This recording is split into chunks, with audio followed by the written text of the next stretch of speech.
যে না, আপনার জীবনটা শুরু হয় কিভাবে একটু যদি বলেন। আসলে আমার জীবন, আমার সমবয়সী যারা ছিল তারা গেছি স্কুলে আর আমি গেছি বাসা বাড়িতে। আমার বড় বোনও, সে ছিল মানে তার যখন বয়স হয়েছে, পড়াশোনার বয়স, তখন সেও বাসা বাড়িতে গেছে। তার এখন বিয়ে হয়ে গেছে, এখন সে বাচ্চা গেছে।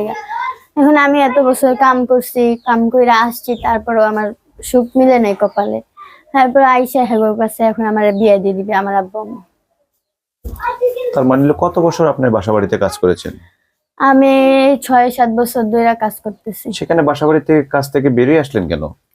সেখানে হচ্ছে গিয়ে মানে অনেক খারাপ মন্তব্য দেয় আর কি, অনেক খারাপ প্রস্তাব দেয়, এই জন্য চলে আসছে।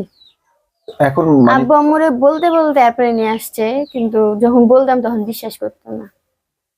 পরে বিশ্বাস করলো কি করে? তাদেরকে বলছি অনেকবার, বলার পরে তারপরে বিশ্বাস করছে, তারপরে নিয়ে আসছে। তারপরে আইনা বলছে বিয়ে দিয়ে দিবে।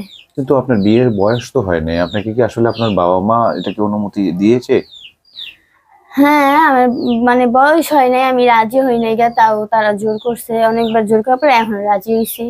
এখন আমার যারা বিয়ে করবে যত বয়সী হোক, খালি এই জন্য এই ভিডিওর সামনে আসলাম।